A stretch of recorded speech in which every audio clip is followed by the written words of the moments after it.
small activity. Can we have lights? I want to see all of the faces. Audience ka face dekhna. Cool. So we are going to do a small activity. For that, I request you all to close your eyes. Can you please? Thank you so much. So imagine you are a 13-year-old girl from an Indian village who never went to school. At age 13, you are married to a 35-year-old man who already has a wife. He is an alcoholic and unemployed. By age 16, you have 2 children and you start doing domestic work to feed your family. But it is not enough money.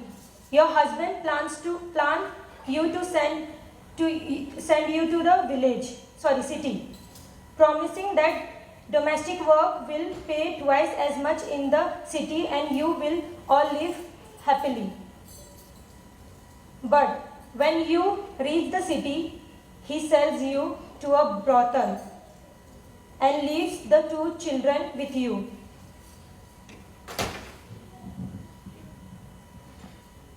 After 6 months, you have the opportunity to run away from the brothel and take your kids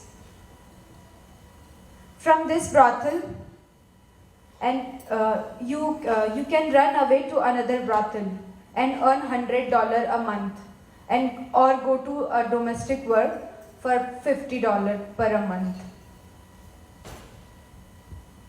If you choose sex work, please raise your hand.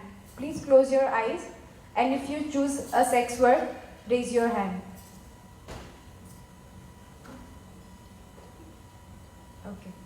Okay. If you choose domestic work, please raise your hand. You don't have to look each other, just close your eyes. And do it. And please, everyone has to do this activity. It's a request. Okay. For those who have choose domestic work, you work there for 3 months and the man who pays you started abusing you, refusing to pay unless you have sex with him. Now, then you have a choice: run away to another domestic job or become a sex worker. If you want to take another domestic job, please raise your hand.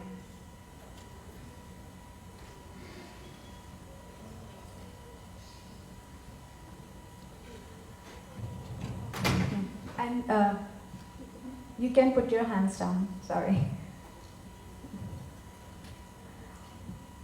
Now everyone, now you all are 17 and you became very sick and hospital test shows you have HIV. You get your children tested and it turns out both your children are HIV positive too. You have to now look after your own medicine and also your children's education and health care. For those still doing domestic work at another home, your second employer started abusing you after 6 months at the new job. Your cost for your children and your own health care are approximately $90 a month. If you want to continue in domestic work for $50 a month, raise your hand.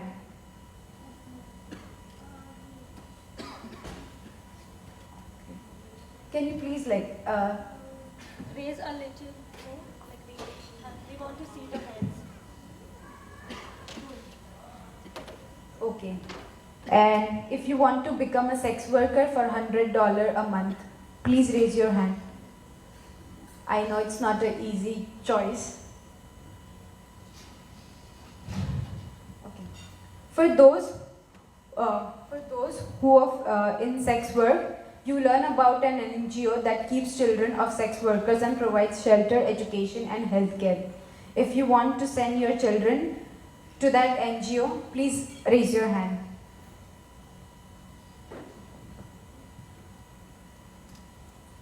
Okay, perfect. Now you can open your eyes. Thank you so much for doing this activity.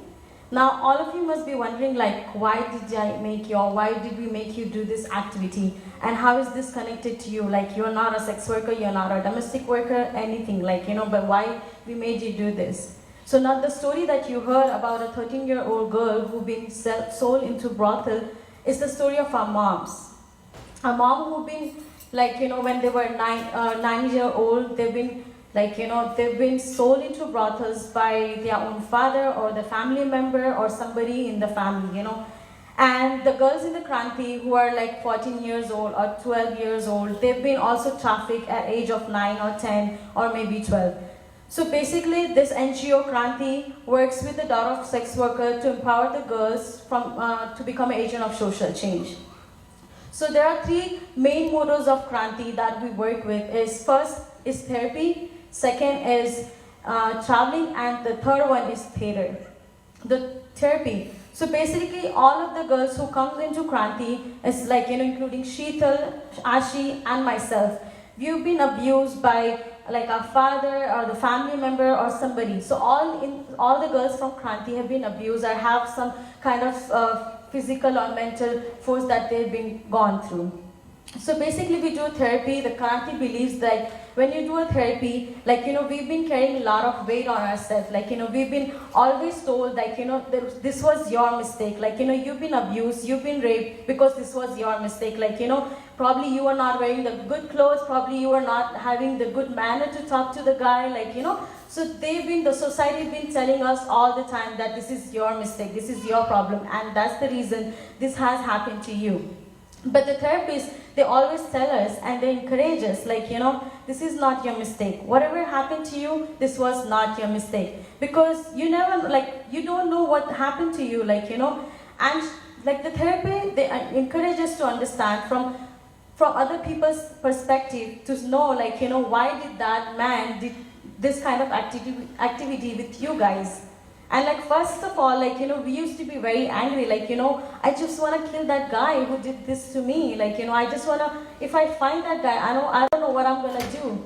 But it took a lot of time to go through this therapy and like a lot of patience. And after some time, we realized that we are at this point, like, if my rapist is standing in front of me, I can say that I have reached in that point that I can forgive the rapists who have raped me or any of us. We are able to forgive them, not because, like, we are something very great personality or something, but this is what we have been taught, and this is what we have been understand. Like, okay, this was not our mistake, Like, people say so many things to us, but it's our choice to not take this on to us and to believe, like, we are incredible and we can do more than that. Like, our limits are not just here. Like, people always tell us, like, okay, because you are a daughter of sex worker, your future job is gonna be a daughter of sex worker. Like, you're gonna be end up working the same thing, They always put under these boundary lines, like, okay, you're just gonna be here. But my question to them and to everybody who is sitting here, like, why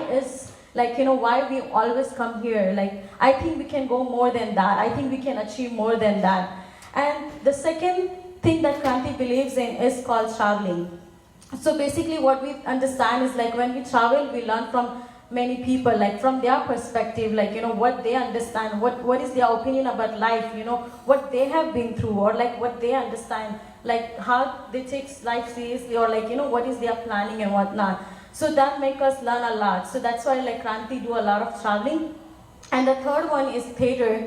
So basically, our mom's story, like, who've been in sex worker and, like, who've been trafficked, like, we took their story, and also we've been to Kamatipura, like, and we took this story of our moms and write this story by ourselves, and we've been performing all over around the place to make, to make people aware, like, what is Kranti's work? Why do we support sex workers, like, And some people, they always keep asking, like, why your mothers still want to do that work, or why they cannot come. They always think, like, there is always the option to come out of this work and do some other work. But as you heard in the story, like, our mom has tried to go out of the sex work, do some domestic work, but what happens? Like, you end up doing the same thing. Like, your boss is abusing you some way or the other. So one more question here, it arises, like, when somebody says that I want to be a doctor, we never question that person. When a teacher says that I want to be a teacher, we never question them, like, why you want to be a teacher. But if a sex worker says that I want to be a sex worker, we all question them. So my question to you all guys, like, and people think that, oh, you guys are so poor, we are so sad about your story, but we believe, like, we are not victim of the situation that happened to us, but we are survivor.